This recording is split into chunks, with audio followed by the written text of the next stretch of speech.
Bonjour à tous, j'espère que vous allez excellemment bien. Aujourd'hui on se retrouve pour parler cyclisme, pour faire un nouveau débrief du côté de ce Tour d'Italie.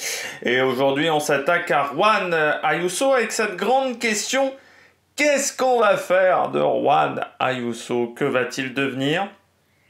On va essayer de revenir déjà en amont sur sa situation et puis on essaiera de voir quelles sont les possibilités du côté de Juan Ayuso. Est-ce qu'il peut s'en sortir? Quelle solution est la meilleure pour lui? La meilleure peut-être pour UAE? Ça, c'est la grande interrogation de cette vidéo. N'hésitez pas à vous abonner à la chaîne, à réagir dans les commentaires, à mettre un pouce bleu, à partager la vidéo sur les réseaux sociaux, notamment auprès de vos proches, si vous pensez que ça peut les intéresser. Dans les commentaires, n'hésitez pas à me donner votre avis également sur Juan Ayuso, sur sa situation pour le moment. Si vous avez les moyens et que vous voulez soutenir mon travail, vous pouvez faire un super thanks, ça se passe dans les commentaires. Vous pouvez également, pour me soutenir, cliquer rapidement sur les notifications, sur les miniatures, juste après la mise en ligne des vidéos, comme ça, ça permet de les mettre plus en avant par YouTube. Alors, Juan Ayuso, peut-être le grand perdant de ce Giro au final, Juan Ayuso, même si Tom Pidcock c'est pas mal aussi dans le côté leader qui s'est raté et qui en plus derrière défonce son équipe. On en reparlera peut-être un petit peu de Thomas Pidcock dans une autre vidéo. Oui, Juan Ayuso c'est un peu le grand perdant. Pourquoi? Déjà c'est le grand perdant parce qu'il avait beaucoup à perdre sur ce Tour d'Italie. Pourquoi il avait beaucoup à perdre avant ce Tour d'Italie? Il est dans une situation qui n'est pas simple parce qu'il est chez UAE. Chez UAE, on avait jusqu'à maintenant déjà pas mal de leaders. Je pense notamment à Joan Almeida, je pense à Adam Yates, je pense également à notre ami Pogačar. Donc, il était déjà dans une situation où il devait faire ses preuves sur ce Tour d'Italie. Faire ses preuves pourquoi? Pour montrer qu'il était du niveau d'Almeida, de Pogačar, de Yates, et qu'il était en capacité donc de faire un résultat sur un grand tour. Parce que sinon, il resterait le numéro 2 de ces coureurs, l'assistant, le lieutenant de ces coureurs. Et ça n'aurait pas été l'idéal. Sauf que quand on regarde bien son Tour d'Italie, il n'a pas véritablement convaincu, sans parler même de la performance de Del Toro. Déjà, c'est un nouvel abandon. Il avait déjà abandonné sur le dernier Tour de France, il a abandonné de nouveau. Mais jusqu'à son abandon, on ne peut pas dire que les résultats étaient exceptionnels. Alors déjà, vous avez eu ces points de suture au genou. Des grosses pertes de temps quand même sur les deux chronos par rapport à Roglic. Je pense notamment au premier contre-la-montre qui pouvait lui convenir. Il perd quand même pas mal de temps par rapport à Primož Roglic. Et puis en montagne, alors vous savez, sur les quelques étapes de montagne qu'il a pu faire en étant avec une bonne condition physique, il n'a pas été au-dessus du lot. Juan Ayuso, même quand il s'impose face notamment à Roglic, il n'est pas au-dessus du lot. À la fin de ce Tour d'Italie pour Juan Ayuso, il y a une victoire d'étape certes, mais on l'attendait plus haut, on l'attendait à un meilleur niveau. On l'attendait pas seulement vainqueur d'étape, Juan Ayuso. L'attente, c'est qu'il fallait qu'il fasse podium. En gros, il fallait qu'il fasse podium, top 5, ça aurait été considéré comme correct. Au-delà de top 5, c'était considéré comme pas top. Pourquoi? Parce que Juan Ayuso, depuis le départ, a toujours eu des grosses ambitions et il l'a toujours fait savoir. Il l'a fait savoir à de nombreuses reprises qu'il se voyait vainqueur de grand tour, qu'il se voyait leader, malgré le fait qu'il était dans une super structure comme la UAE, qu'il se voyait leader, et il n'a jamais véritablement été extrêmement humble par rapport à son statut, et il en a toujours voulu plus. Vous savez qu'à chaque fois, quand je parle de ce courant, je dis toujours, c'est le calife qui va être calife, c'est is no good, quoi. C'est le mec qui va être calife à la place du calife, et il veut, pour être calife, un peu sauter les étapes. C'est toujours ce que j'ai reproché à Juan Ayuso, c'est de vouloir aller un peu plus vite que la musique. C'est un coureur qui a du talent, c'est un coureur qui a des qualités certes, mais qui doit encore montrer beaucoup de choses. Et surtout, il ne doit pas oublier qu'il doit bosser. J'ai l'impression que Juan Ayuso, il pense qu'il a un talent naturel, ok, et il pense que ce talent naturel est suffisant. Mais non, il faut bosser.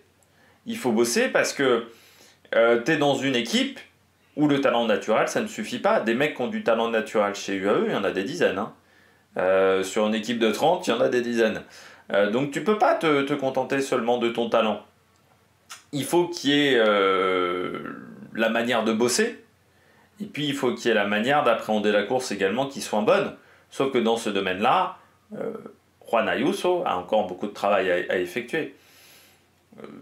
Pour moi, c'est pas encore un leader, parce que Juan Ayuso, c'est au niveau du caractère que ça va pas. C'est un coureur qui se voit leader, mais qui n'est pas un meneur d'hommes. Je pense qu'il y a un vrai problème.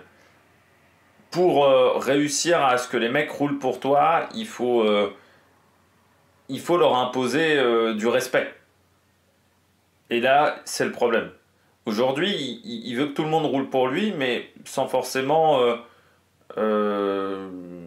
avoir le statut qui va avec ça et sans forcément imposer le respect. Je pense notamment sur le dernier Tour de France où le mec voulait jouer le maillot blanc, mais il roulait pas pour les autres. Or, c'était pas lui le leader numéro 1. Donc ça, c'était un véritable problème. Il était attendu au tournant, pas que par moi, je pense également en interne par la UAE. Il était attendu au tournant parce qu'il devait faire des grandes choses sur ce Tour d'Italie, en sachant qu'il n'y avait pas Almeida. On avait ni mis Almeida, on avait mis Adam Yates, mais qui n'avait pas forcément fait un grand début de saison, et il avait pris le pas quand même sur Adam Yates sur la première partie de saison. Donc il était leader numéro 1 sur ce Tour d'Italie. Donc on attendait du côté de chez UAE des résultats qui sont en adéquation avec ce statut de leader numéro 1 dans cette formation. Et là, ça ne l'a pas fait pour Juan Ayuso. Physiquement, ça ne l'a pas fait. Il n'a pas réussi à éviter les problèmes. Je pense que c'est l'un des coureurs qui est tombé le plus avec Roglic. Et surtout en termes de performance pure, je ne l'ai pas trouvé exceptionnel. Je trouve qu'en termes de stratégie, c'est un peu trop concentré sur Roglic. Or, Roglic, me semble-t-il, n'était pas si exceptionnel que ça au final. Et il était obnubilé par Roglic. Il a complètement oublié les autres. Je suis pas sûr même que si on avait eu Ayuso au top, Ayuso sans problème, Ayuso qui se fait pas piquer par une guêpe, ou par un frelon, je sais pas trop par quoi il s'est fait piquer, je suis pas sûr qu'Ayuso aurait gagné ce Tour d'Italie. Parce qu'il était tellement focus sur Roglic qu'il en aurait peut-être oublié les autres coureurs. Et ce qui aurait peut-être été une erreur de la part de Juan Ayuso. Par contre, s'il avait été là samedi et qu'il avait été un minimum en forme, on aurait peut-être couru différemment du côté du UAE. Il a peut-être manqué à Del Toro sur la fin du côté de UAE. On aurait peut-être pu jouer sur 2 cartes. Lui, il aurait peut-être pu suivre Yates ou suivre Carapaz. Et ce qui fait que de l'autre côté, Del Toro aurait suivi l'autre. On aurait peut-être pu jouer beaucoup plus l'ogre à 2 têtes. Ce qu'on n'a pas pu faire. Alors bien entendu, du côté de Juan Ayuso, il y a un autre personnage qui n'aide pas dans sa situation désormais, c'est Del Toro. Parce que la performance de Del Toro n'aide pas. Quand vous avez un numéro 2, voire même numéro 3, parce que le numéro 2 c'était plus Adam Yates que Del Toro au départ de ce Tour d'Italie, quand vous avez un numéro 3 comme ça qui fait une course où il est porteur du maillot rose, où il perd la veille de l'arrivée, mais plus sur une erreur stratégique que véritablement physiquement pour moi, ça n'aide pas Juan Ayuso, parce que dans la hiérarchie, Del Toro, là, il a fait il a grimpé d'un coup. Del Toro, il a montré qu'on pouvait compter sur lui sur 3 semaines. Juan Ayuso, sur ses dernières sorties, c'est pas le cas. Alors Del Toro va devoir confirmer maintenant. Ce qui est le plus dur, regardez Jan Uijtdebroek, il l'a fait sur un grand tour. Après, réussir à le faire sur plusieurs grands tours, c'est compliqué. Juan Ayuso, il a déjà été performant sur un grand tour, mais réussir à enfoncer le clou sur plusieurs courses d'affilée et être régulier, ce n'est pas forcément évident. Donc la performance de Del Toro n'aide pas, parce que c'est vrai que Del Toro, il a été bon physiquement sur 3 semaines, mais il a très bien couru, sauf le samedi de l'arrivée. Il a très bien couru parce que jusqu'au samedi de l'arrivée, il évite la plupart des chutes, il est toujours bien positionné dans le peloton. Moi, je trouve qu'il a vraiment couru comme un vieux briscard, ce qui est un compliment de ma part, où je trouvais qu'il se faisait jamais avoir, qu'il était toujours bien positionné et qu'il faisait vraiment le bon boulot. Il a raté la dernière journée de course. Voilà, le samedi, il le rate complètement, mal aidé par sa voiture, mais il n'a pas bien couru ce jour-là. Les gens qui disent qu'ils sont satisfaits de cette performance le samedi, non. Là, il faut ouvrir un petit peu les yeux. Je pense que même le fils de Geraint Thomas peut dire qu'il n'a pas bien couru Del Toro ce jour-là, et qu'en termes de stratégie, c'était un échec. Mais du côté de la performance de Del Toro, elle n'aide pas Juan Ayuso, parce qu'aujourd'hui, on a un nouveau leader pour les grands tours. Et c'est pas comme si on n'en avait pas déjà des dizaines. Pogacar, Almeida, Yates, ça faisait déjà 3. On avait Ayuso. Et maintenant, on a Del Toro. On en a un nouveau qui se rajoute dans cette liste-là. Et puis peut-être que dans les années à venir, on aura Pablo Torres également, qu'il ne faut pas négliger.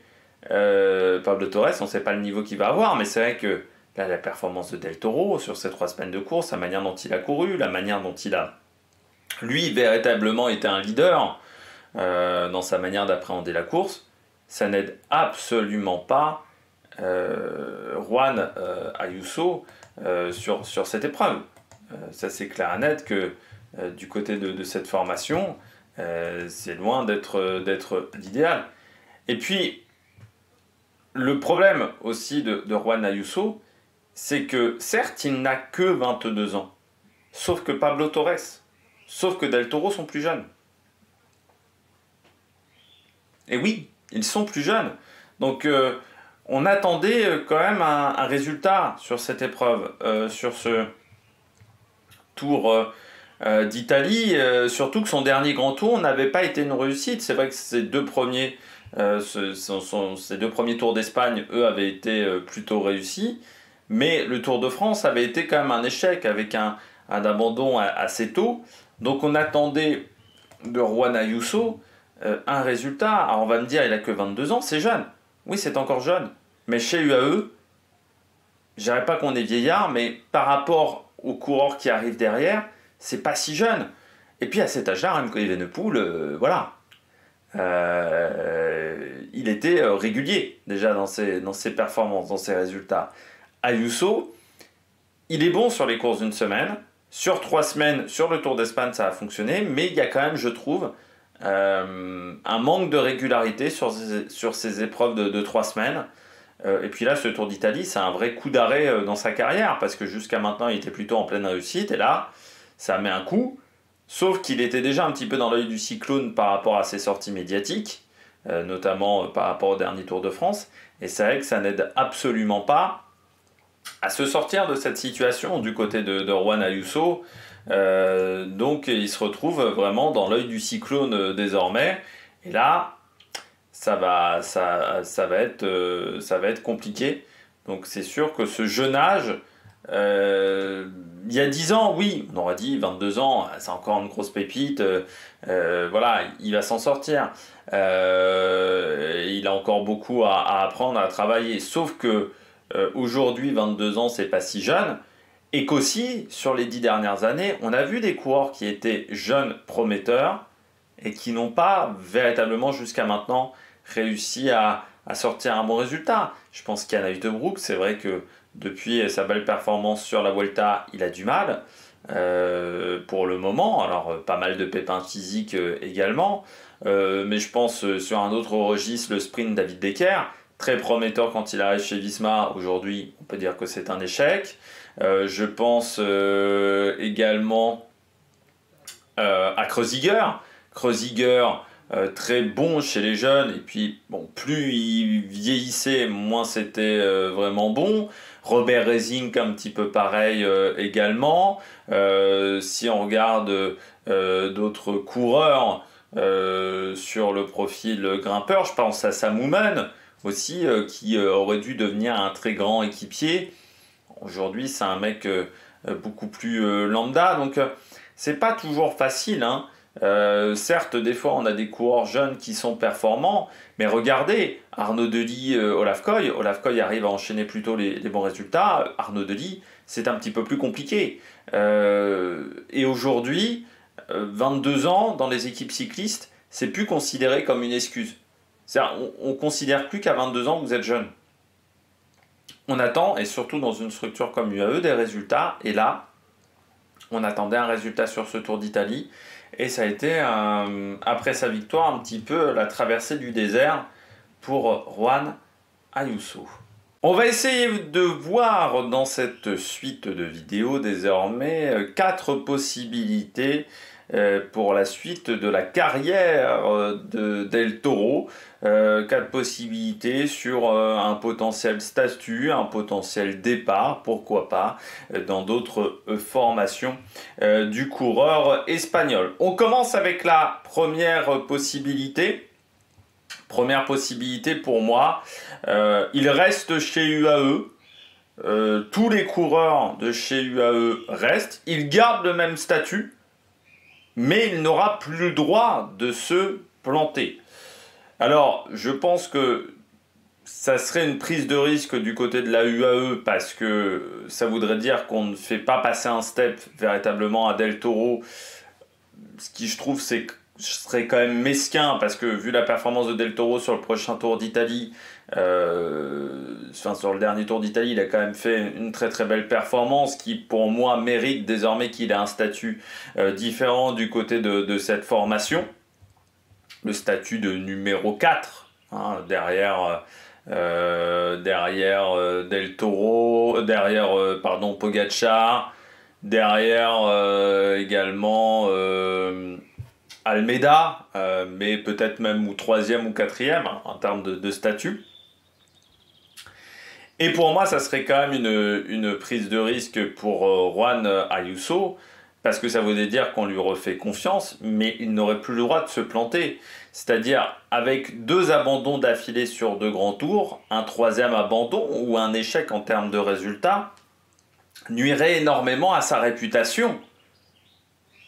Voilà, là jusqu'à maintenant, sa réputation reste bonne, sa valeur sur le marché reste plutôt bonne. On sait que pas mal d'équipes sont intéressées. Sauf que si il garde le même statut mais que ça ne marche pas, les autres équipes vont commencer à avoir des gros doutes sur la capacité de performance de Juan Ayuso.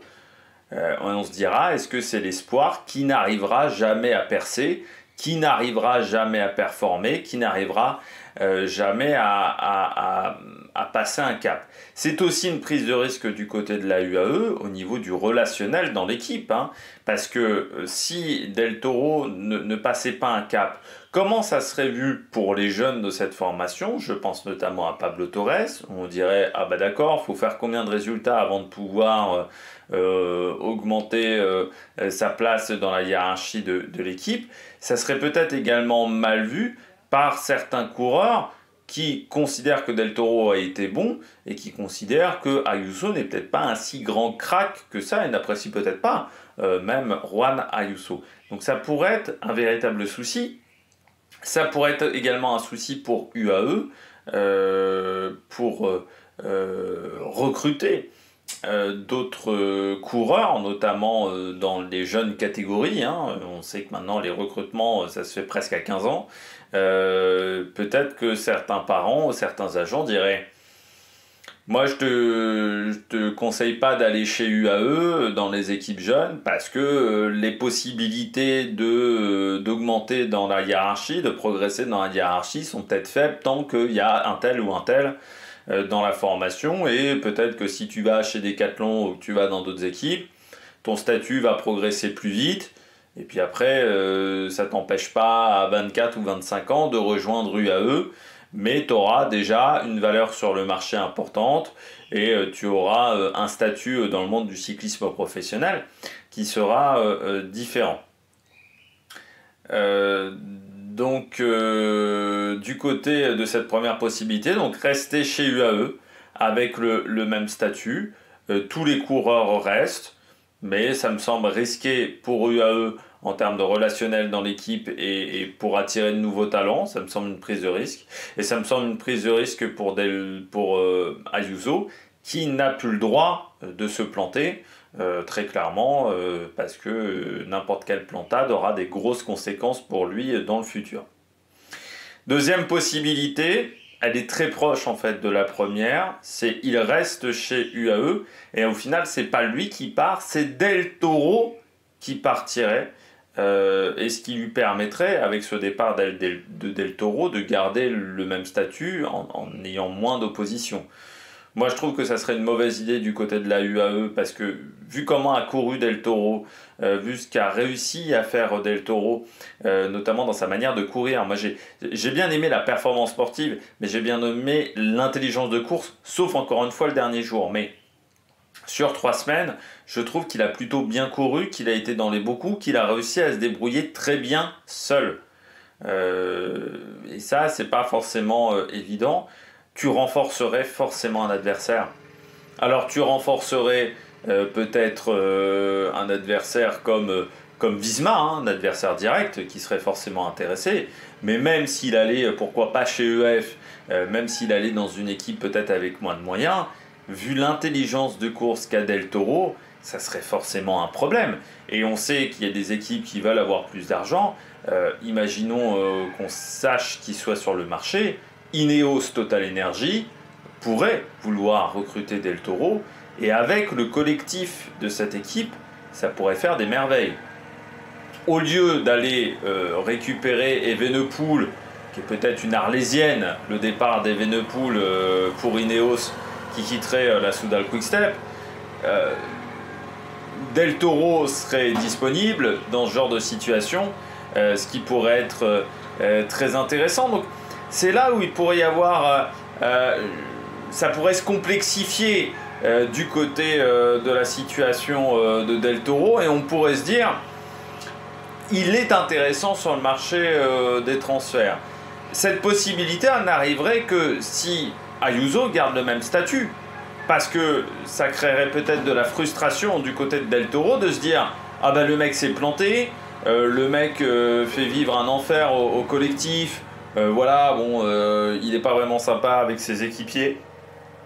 Enfin, voilà, c'est un mec qui est quand même très particulier. Et pourtant, on ne le punit pas. Il n'y a pas de rétrogradation dans l'effectif. Enfin voilà, moi j'ai du mal à comprendre ce qui se passe. Et je me dis, est-ce que j'ai un intérêt à rester là alors que je sais déjà que, bon, par rapport à Pogacar, c'est mort. Par rapport à Almeida, c'est compliqué aussi, mais bon, je pensais quand même passer devant Ayuso dans la hiérarchie, passer pourquoi pas également devant Adam Yates aussi dans la hiérarchie, et là, bon, je vois que mon statut est bloqué, bon, bah, je décide d'aller ailleurs, et puis je décide de rejoindre un adversaire. Le problème pour Del Toro, de cette situation-là, c'est que déjà, bon, bah, il serait mal vu par la UAE, et ça peut avoir des conséquences dans le futur, hein, parce que si ça ne marche pas dans sa future équipe, revenir au Bercail serait peut-être impossible du côté Del Toro, et ça pourrait aussi embêter d'autres formations qui ne voudraient pas se mettre à dos l'équipe Emirati ou qui n'aiment pas ce genre de pratique également. Ça pourrait être également un souci pour Del Toro parce qu'aujourd'hui, l'équipe qu'il a eue en équipier, notamment avec Arrieta, notamment avec Adam Yates, notamment avec Rafał Majka, il ne l'aura peut-être pas dans beaucoup de formations, cette structure-là. Alors oui, je disais Ineos, mais par exemple chez EF, tu ne peux pas avoir le même nombre d'équipiers chez EF. Chez Decathlon, tu ne peux pas avoir le même nombre d'équipiers également parce que les budgets sont différents. Et Del Toro partirait, mais peut-être pas avec la même équipe. Et ça pourrait être un désavantage pour lui, parce que Majka l'a quand même bien aidé, parce que également Igor Arrieta a fait du bon boulot pendant ces 3 semaines de course. Or, alors soit il faudrait partir pas seul, il faudrait réussir à partir avec d'autres coureurs, et ça me semble très compliqué, parce que chez UAE, beaucoup de coureurs ont des contrats longue durée. il y a peu de coureurs qui sont en fin de contrat du côté de la UAE et peu de très bons coureurs qui sont en fin de contrat et qui voudraient partir avec Del Toro, hein. Ça me semble compliqué, donc ça ne serait peut-être pas forcément évident pour lui. Troisième possibilité pour Juan Ayuso, là c'est une vraie possibilité différente, bah, il arrive à négocier un plan de sortie avec UAE, et il arrive à rejoindre une autre formation. Voilà. Il ne se sent pas bien chez UAE. Moi, je pense, on l'a vu dans d'autres sports, je pense notamment en football, garder un joueur ou un coureur contre son gré, je ne suis pas sûr que ça soit une bonne idée. Si Ayuso, par exemple, dit « je ne suis pas bien, je veux partir », le conserver à tout prix, je ne pense pas que ça soit une bonne solution, parce qu'un coureur, enfin un sportif qui n'est pas heureux, c'est un sportif qui potentiellement ne va pas se donner à 100% à l'entraînement, ne va pas être bien mentalement, et peut-être qu'il ne va pas tout donner pour l'équipe. Ce petit supplément d'âme qui permet d'aller gratter, aller peut-être 2, 3, 4% de performance en plus, eh bien, pour avoir ce supplément d'âme, il faut être bien. Et il faut avoir envie, il faut être motivé pour le faire. Or, si vous n'avez pas envie de rester dans une formation, ce dépassement ne va peut-être pas forcément arriver. Et c'est là où ça peut être un souci du côté de la UAE, de vouloir le garder à tout prix. Et demander un bon de sortie pour Ayuso pourrait être une bonne idée également pour avoir un grand statut de leader, peut-être incontesté, dans une autre formation. Ce qui est peut-être un problème aujourd'hui pour Ayuso, c'est peut-être l'opposition trop forte du côté de la UAE. Et c'est vrai que dans d'autres équipes, Ayuso serait un leader unique numéro 1. Et il aurait moins peut-être cette pression permanente de la remise en question de son statut. Ce qui serait peut-être plus facile à gérer pour lui. On sait que certaines équipes sont sur le coup. Je pense à Astana, hein. Vinokourov l'a déjà dit à de nombreuses reprises qu'il aimerait bien avoir Ayuso. Astana, c'est un bon endroit. Ils sont en train de se sauver. On sait qu'il va y avoir un sponsor chinois. Enfin, le sponsor chinois, s'il se sauve, va mettre encore plus de moyens. Fortunato, Scaroni par exemple sont des très bons coureurs, donc tu peux déjà avoir une base solide d'équipiers pour t'aider pour un classement général. C'est une équipe qui a su faire, certes c'était il y a quelques années, mais qui a su gérer des classements généraux, je pense autour de Nibali notamment, donc qui sait gérer ce statut-là. Qui a déjà eu des coureurs espagnols, je pense notamment à Luis Sanchez, je pense également à Pello Bilbao, je pense à Aramburu également qui sont passés chez Astana. Donc ça pourrait être une idée. Moi je me dis également Movistar, parce qu'aujourd'hui ils ont récupéré Castrillo, ils ont récupéré pas mal de jeunes coureurs, ils ont Enric Mas, mais Enric Mas est plus âgé. Ayuso, c'est la star espagnole quand même, l'une des stars espagnoles du cyclisme. Carlos Rodriguez n'est pas disponible chez Ineos. Moi, je pense que tu as peut-être plus d'assurance en termes de résultats, au moins sur les courses d'une semaine, avec Juan Ayuso qu'avec Carlos Rodriguez. Donc Movistar, ça pourrait être une bonne idée. Là, l'avantage, c'est que c'est un retour au bercail. Le problème, c'est que tu as une pression médiatique qui sera énorme sur tes épaules parce que Movistar n'a pas gagné de grandes courses depuis quand même quelques années. La dernière victoire importante, ça doit être, sur un grand tour, ça doit être la victoire de Valverde sur le Tour d'Espagne. Donc ça remonte à plus de 10 ans du côté de l'équipe espagnole. Tu sais aussi qu'en termes de moyens, eh bien, c'est pas le niveau de UAE, c'est pas le niveau de la Visma, de la Red Bull, de Ineos. Mais tu sais que tu auras un statut privilégié, que tu n'auras pas de problème de langue, parce qu'aujourd'hui Movistar, on parle en espagnol du côté de cet effectif, un retour en bercail qui peut être salutaire, mais le problème, encore une fois, c'est que tu vas avoir une pression sur les épaules. Il pourrait y avoir Visma, On pourrait penser à un départ de Kian Huitebroek et d'un échange avec Juan Ayuso. Ça serait une bonne nouvelle pour la Visma. Juan Ayuso est un coureur jeune, est un coureur qui me semble pour le moment plus en forme que Kian Huitebroek. Le problème du côté de la Visma, c'est qu'il faudrait réussir à trouver un bon de sortie pour Kian Huitebroek ou se séparer de Kian Huitebroek pour pouvoir potentiellement attirer Juan Ayuso. Donc ça serait pas forcément facile. Et puis du côté de Juan Ayuso, il aurait encore un leader numéro 1. Il ne serait que le numéro 2 parce qu'il y aurait Vingegaard forcément qui serait prioritaire. Simon Yates également aurait un statut prioritaire. Il serait donc numéro 3, numéro 4. Donc en fait ça ne changerait pas véritablement de sa situation du côté de la UAE, du côté de cette structure. Alors, est-ce qu'un départ est facile pour Juan Ayuso ? Bien non. Il y a un premier problème, c'est qu'il a un contrat longue durée. Juan Ayuso, aujourd'hui, il a un contrat jusqu'en 2028. C'est-à-dire qu'il a encore 3 ans de contrat qui n'ont pas été effectués, qui n'ont pas été entamés. Juan Ayuso n'est pas un petit salaire. UAE pourrait peut-être faire cadeau de 1 an, mais ne ferait pas un cadeau de 3 ans à un futur acheteur. Donc c'est-à-dire qu'il faudrait au moins minimum, je pense, acheter 2 ans de contrat. 2 ans de contrat, je pense qu'aujourd'hui, un coureur comme Juan Ayuso, c'est peut-être un coureur qui est à 3,5 millions, 4 millions par an.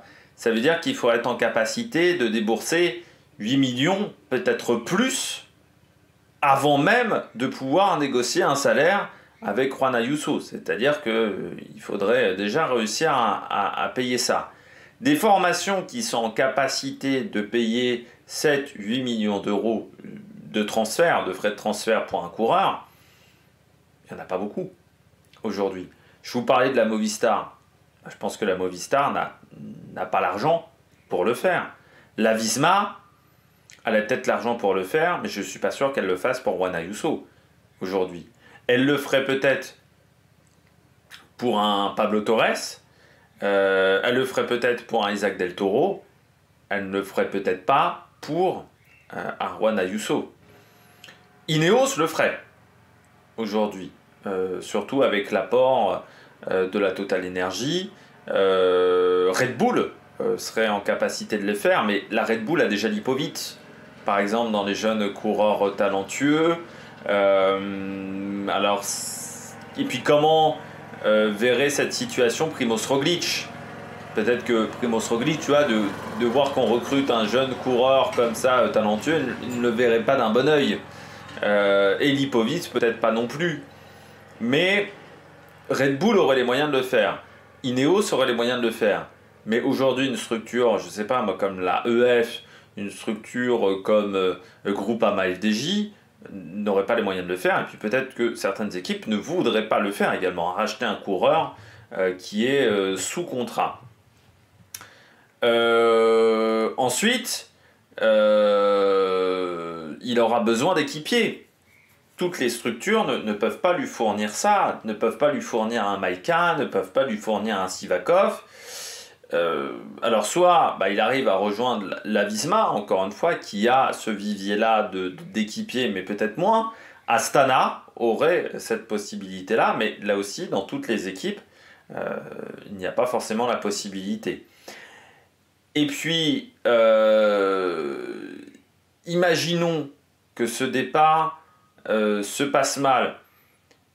Si ce départ se passe mal, imaginons il y ait une guerre avec la UAE, que la UAE décide pour le punir de ne pas le faire courir, ou de ne pas le faire courir sur des grosses courses, ou qui est une situation où on est en froid avec la UAE, il aura peut-être besoin de l'année 2026 au complet pour retrouver un bon niveau. C'est-à-dire que quand vous avez des départs comme ça qui sont compliqués, quand vous avez des fins de contrat qui sont difficiles à négocier, parfois il vous faut 1 an pour vous remettre dedans parce que ça a été dur dans la tête, parce que vous avez au final très peu couru et que vous avez souffert et que ça vous a fatigué cet atermoiement-là. Donc ça peut être compliqué à gérer et il faut peut-être même une année blanche. dans ce genre de cas, et ça serait mieux donc qu'il ait un contrat de 3 ans s'il y a une année blanche en 2026. Et donc ce qui pourrait faire qu'il ne soit pas forcément performant sur les grands tours dès 2026, mais qu'il faille attendre 2027. Et puis imaginons qu'il ne soit pas performant, eh bien l'équipe qui le recrute aura payé très cher pour un coureur qui n'est pas performant. Ça peut vous plomber une formation. On l'a vu, Ineos avec Bernal, le fait d'avoir donné un gros salaire à Bernal, ça n'a pas forcément été une bonne idée. Bon, Quick-Step avec Casper Asgreen et Julien Alaphilippe, ça peut plomber une équipe en termes de résultats, ce genre de choses. Donc ça, c'est également à prendre en compte. Quatrième et dernière possibilité du côté de Juan Ayuso. Il reste chez UAE, mais il accepte d'avoir un statut différent dans cet effectif. Il accepte de devenir équipier de luxe et de ne plus être leader, sur les grands tours, d'échanger sa place, on va dire, avec un Del Toro, de devenir équipier. Ce qui pourrait être intéressant du côté de cette situation-là, qui pourrait être intéressante, parce que déjà, il a un contrat sur le long terme. Donc encore une fois, le souci pour partir, c'est qu'il va falloir payer très cher pour pouvoir partir. Alors soit c'est lui qui décide de casser son contrat et de payer, mais ça veut dire qu'il faut être quand même sûr de son coût. Une carrière de cycliste, ça reste court. Si, imaginons, il n'arrive pas à se relancer, ça peut être une mauvaise idée d'avoir payé 8 millions d'euros de sa poche, d'avoir peut-être fait un petit crédit dans l'affaire pour ne pas être performant. Ça pourrait être intéressant ce changement de statut. Pourquoi ? Parce que peut-être qu'il n'arrive pas à être performant parce qu'il a trop la pression, parce qu'il n'est pas assez mature encore, parce qu'il a encore beaucoup d'autres choses à apprendre. Ça lui permettrait d'apprendre auprès d'un grand leader comme Pogacar ou comme Almeida, qui sont des leaders quand même de grands talents. Il aurait encore sa chance sur des courses. Sur des courses, pourquoi pas d'une semaine, sur certaines épreuves World Tour, où les leaders ne seraient pas là. Donc c'est-à-dire qu'il pourrait encore obtenir des résultats, des victoires. Ça ne changerait pas du côté de Juan Ayuso. Et puis, imaginons qu'il arrive à se relancer complètement, qu'il arrive en 2026, voilà, il redevient équipier. Il fait un bon grand tour déjà en 2025 en tant qu'équipier, un peu un grand tour à la Maïka. Il arrive à faire une saison 2026 où il devient peut-être le nouveau Maïka, où il arrive à vraiment faire des très très bons résultats dans cet effectif. Ça lui permettrait pourquoi pas d'avoir de nouveau un rôle de leader en 2027 ou en 2028 année olympique, à un âge où il serait peut-être il serait peut-être un peu plus âgé, mais ce qui voudrait dire peut-être un peu plus mature, avec un peu plus d'expérience, et ce qui lui permettrait de retrouver son ancien statut, c'est-à-dire ce statut de leader, de coureur prometteur qu'il a actuellement. Plusieurs problèmes pour moi dans cette situation, on va dire, dans cette quatrième possibilité. C'est que premièrement, je n'ai pas l'impression qu'il ait le mental pour redescendre en tant qu'équipier. C'est-à-dire, pour redescendre équipier, il faut être humble. Faut pas avoir le boulard, tout simplement, dans ce genre de situation. C'est-à-dire, il faut dire, oui, je ne suis pas suffisamment bon. C'est-à-dire, déjà, il faut avoir du recul sur son niveau de performance actuel et se dire, il y a meilleur que moi dans l'effectif, aujourd'hui. Aujourd'hui je n'arrive pas à être performant, il faut que je trouve la situation, mais il faut faire preuve d'intelligence et il faut surtout être humble. On l'a vu sur le dernier Tour de France, je ne pense pas que ça soit sa qualité première à Juan Ayuso, c'est-à-dire qu'on l'a vu à plusieurs reprises quand même être parfois critique avec sa direction sportive, avec le statut qu'il avait sur ce Tour de France-là, se faire engueuler notamment par Adam Yates. On avait vu plusieurs fois ces scènes. Donc ça, c'est premièrement pas évident. Et puis, il faudrait que les équipiers, que les leaders aient confiance en lui. Qu'ils n'aient pas l'impression qu'il essaye de leur mettre un coup de poignard dans le dos. Ça, c'est pas forcément évident. Deuxième souci, il faut espérer qu'il n'y ait pas des petits jeunes qui deviennent performants entre-temps. c'est-à-dire entre cette moitié d'année 2025 et, on va dire, début 2027. Imaginons que dans le même temps, Pablo Torres devienne un nouveau crack, qu'Isaac Del Toro continue sur son même niveau, que d'autres coureurs qui sont pour le moment peut-être dans l'équipe Gen Z arrivent à être efficaces, à être performants. À ce moment-là, il serait dans la mouise, parce que il ne serait plus considéré comme un jeune talent prometteur, et peut-être que le train serait passé devant lui, devant Juan Ayuso. Donc c'est là où il va falloir être performant, mais redevenir un élément essentiel à l'équipe très vite. Parce que si vous ne le refaites pas très vite, Pablo Torres, il est derrière. Hein. Pablo Torres, il a un talent. Il a remporté une étape du Tour de l'Avenir au Colle del Silvestre. Et puis, voilà, on sait qu'il y a du potentiel chez Pablo Torres. Donc si vous avez des coureurs comme ça de cette génération qui lui passent devant, si on recrute également dans d'autres formations des coureurs qui sont sur le marché et qui passent devant Juan Ayuso, bah, au bout d'un moment, soit tu deviens équipier et tu resteras équipier, soit tu pars. Mais il n'y aura plus d'autres solutions de recours. Et partir en étant équipier, bah, ça veut dire que tu n'as pas le même statut financier non plus et que tu deviens moins intéressant peut-être pour les effectifs des grosses structures. Il faut sinon espérer qu'un des leaders se plante franchement ou parte.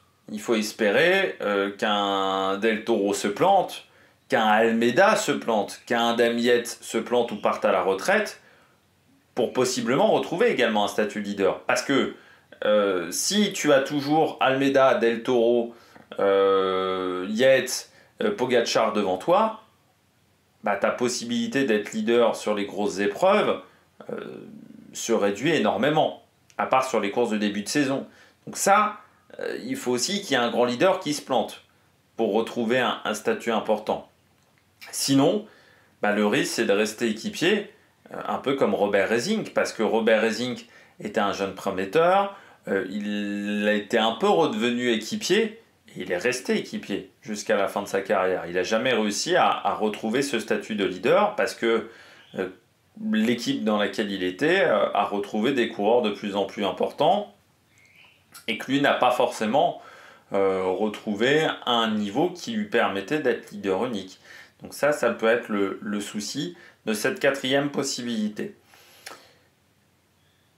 Pour moi, quelle est la meilleure option aujourd'hui du côté de Juan Ayuso? Pour moi, la solution la plus facile, c'est la quatrième.